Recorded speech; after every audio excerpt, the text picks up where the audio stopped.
I left care at 18 to move on, and then that's when things kind of started to take a downturn with financials and basically having to choose between my education or the roof over my head. But I made it happen, and I'm here now. People know like how hard it is, and they realize that, well, you were going through all of this, and you still, managed to figure it out. Kind of, it can jolt them into fixing up. So look, today it's really nice to see you, Andrew. I haven't seen you for a few months. We met at the College of North West London's awards dinner, didn't we? Yeah. And I was really moved by your story, and so I really appreciate you coming in to share it with some of the people in our network. And I thought that maybe three groups of people that would particularly be of interest: people like students, like yourself, that would be encouraged and inspired by your story. I thought lecturers, because you gave a big shout of praise to one or two people that really made a big impact in your life as from the lecturing perspective. Yeah. And then just people generally in our network that go through difficult times, because your story was very humble but very encouraging. So it's really appreciate you coming in today. Thanks ever so much. Thank you for having me. No, good. I'm happy that we linked up and we made it happen. Yeah. So maybe just to start with, could you give us a bit of a your backstory just to sort of set the scene? Well, my name's Andrew Onasanya. I'm now I've been a qualified electrical engineer for a while now, about 3 years. I chose the electrical route during COVID, where I left school, there was nothing to do, and I started working for a builder.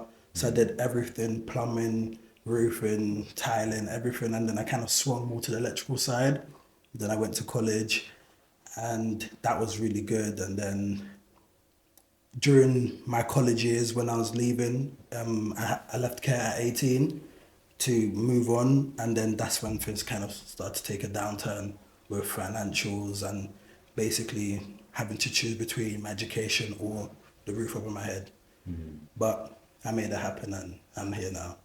You made it happen. So, I mean, you mentioned a few things there about being in care, and obviously when you get to 18, that stops. And I'm wondering, maybe you could just share a little bit about what that period of time was like for you. Being in care was actually really nice. My foster care was really nice. I was in care from the age of 10 after my dad passed away. And it was really good because I felt like it was always me and my dad. So in that sense, I didn't have that kind of motherly kind of, I would say my dad really loved me, but I didn't have the female equivalent. And my carer was really that female equivalent. But obviously as things go on, at 18, I had to leave to kind of move on to my independent living so that I can get my social housing property. But what they don't tell you is that it's kind of a system for people that want to be on benefits. So when I went into my kind of independent living accommodation or hostel, the rent was like £1,500, and they're basing it off of the fact that you're going to come with benefits. How benefits is going to pay your rent, and then you're going to get your universal credit. But because I was an apprentice at the time, getting £1,000 a month, which was fine for an apprentice if they live at home, they saw it as I'm a working person, I'm a working professional because I'm doing 40 hours a week. So with that, they tried to help me by moving me to a more independent, standalone place, which was £1,350. So it was about £150 less. Still couldn't afford it, but housing benefits got involved. They made me pay £700, which left me with £300, and then they paid the rest of the rent. And then that happened for like 9 months, and that was the height of sufferation, if that even makes sense. But that was the toughest time, because it felt like I was 18 going on to 19. All my friends are leaving school. Well, all my friends have left or school, college. Everybody's doing their first holidays and stuff like that. And I have the money to do it, but I have to kind of focus on the roof over my head because I don't want to be in arrears and this, that, and the third. So I'm dealing with different problems whilst my friends are having more fun, which did give me a little bit of FOMO. It did give me a lot of FOMO at the time, but now it's not that. Yeah. Yeah. Sounds like a lot to deal with. I mean, how did you kind of navigate all of the different systems? You know, the housing Yeah. benefit, Luckily, it was about just trying to understand the system and knowing that the system is not really there to help people that want to do well, basically. And what happened was they wanted to kick me out, but they didn't have no basis on kicking me out. I didn't have any arrears, I didn't have anything. So what happened basically, they put me in a property that was too big for a single person. So when a mother and baby unit came where they could charge more, they were like, I'm just taking up space. So they wanted to kind of push me out because obviously I look like the child that's doing well. You got your apprenticeship, you're soon finished, you're fine. Just, you don't need as much help. But that happened, and then they were trying to put me into private rent. But me and my foster carer, because she was supporting me at the time, we were like, nah, you're basically trying to make me homeless because I'm gonna go into private rent and it's gonna be very high, and I'm still on £1,000 a month.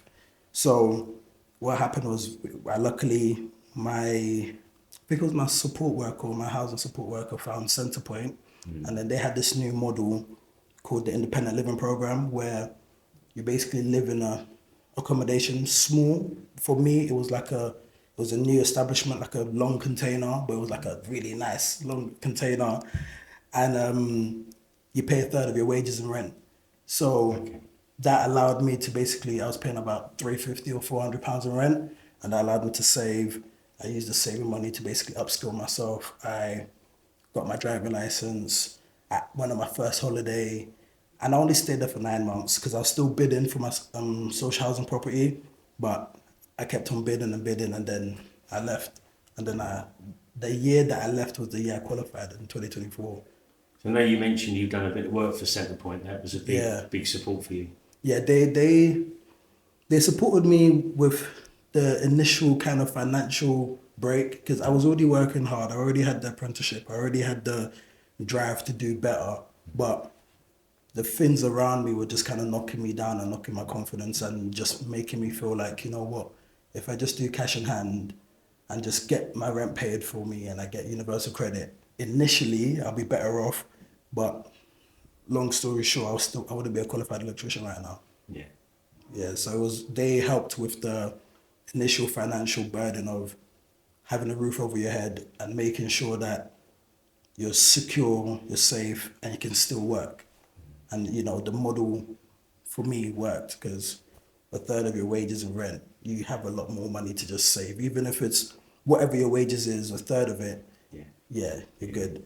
It seems you got a chance of getting your head above water. Yeah, I did. So all this is going on, and at the same time, though, you're studying and trying to get qualified as a spark. So maybe tell us a bit about you went to College of North West London. Yeah, I went to College of North West London. They were really supportive because obviously I was there since 16. At first I was on the Paddington campus, but when I progressed to level 3, I think I had to go to North West London because Paddington only stopped at level 2.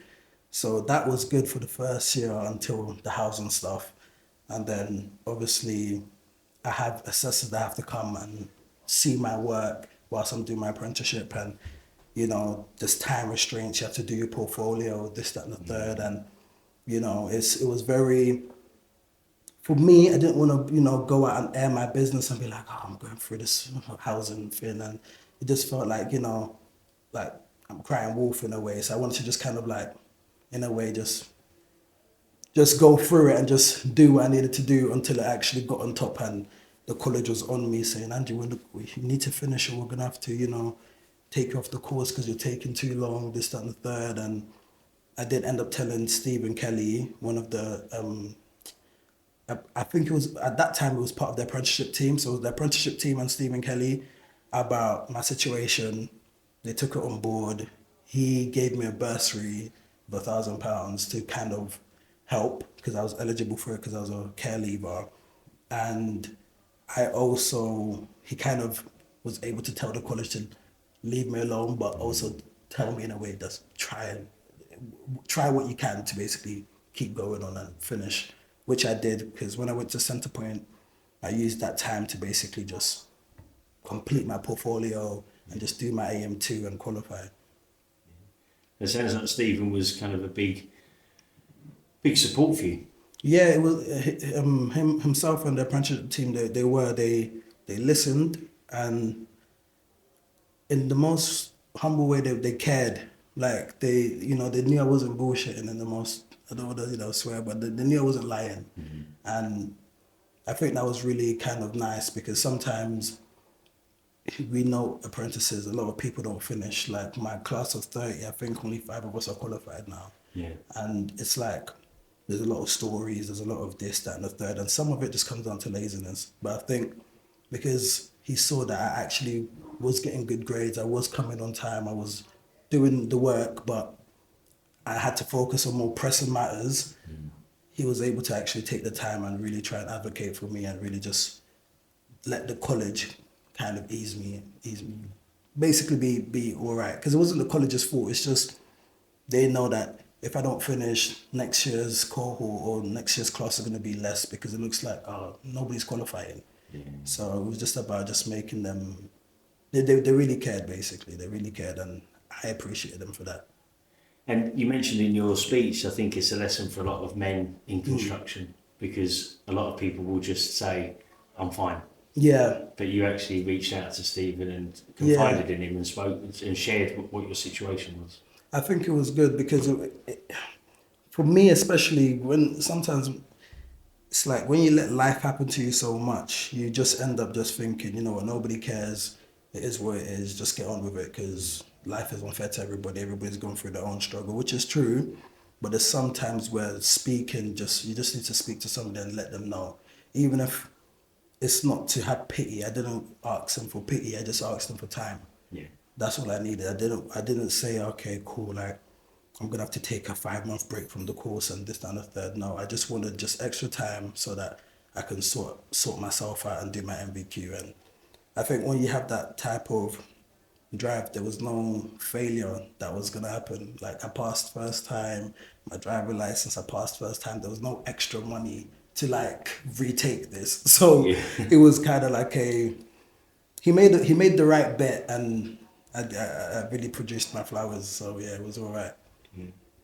It was lovely actually, because he was sitting in the front table, wasn't he, when you gave your talk, and he was like a proud uncle, you know, he was looking up, listening to your words, and I know he was really appreciated your.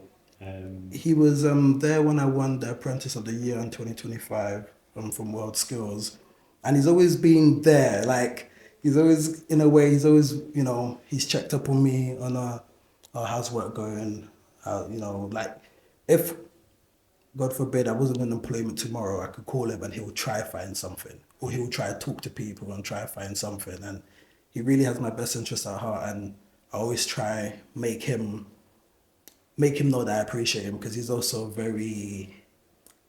he's kind of like he's one of those people that help without wanting the credit.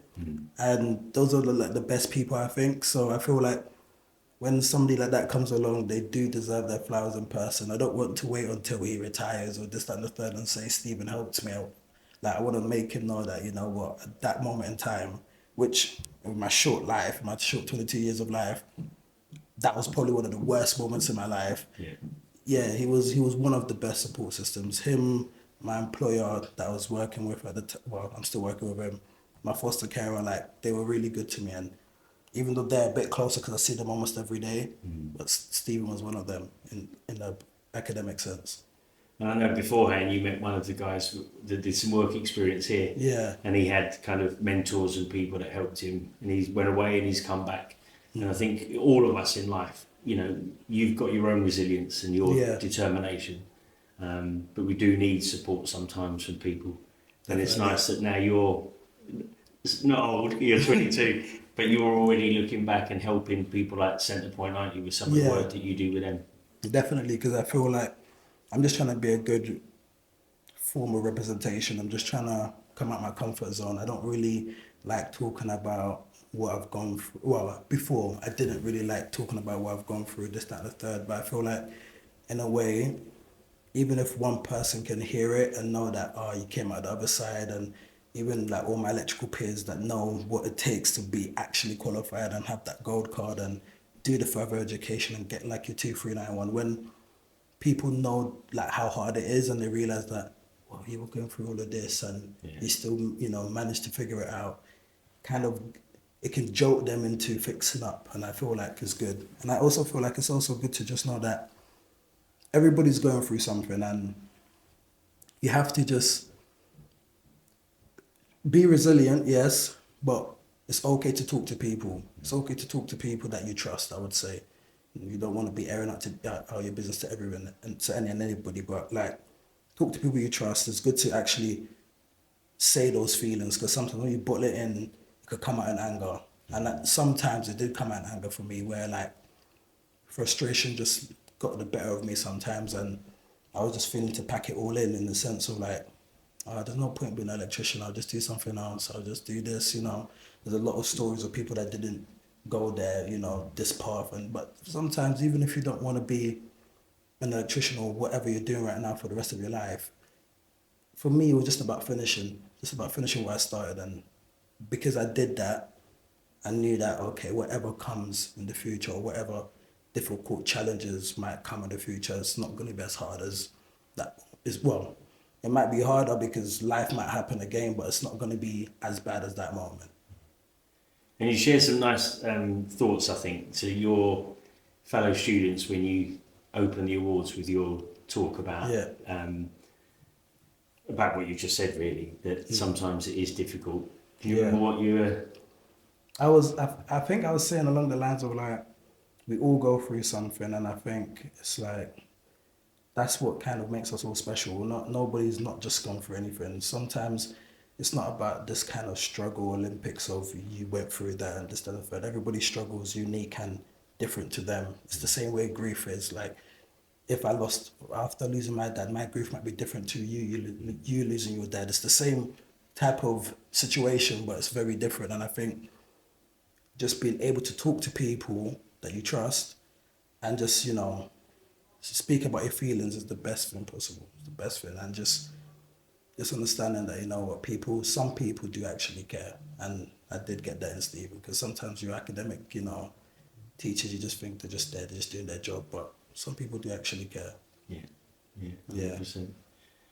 Well, look, and what's, so kind of we've looked back at you know, the college and, you know, your personal situation and centre points and some tough times, but also some real highs when you got qualified and you're in work.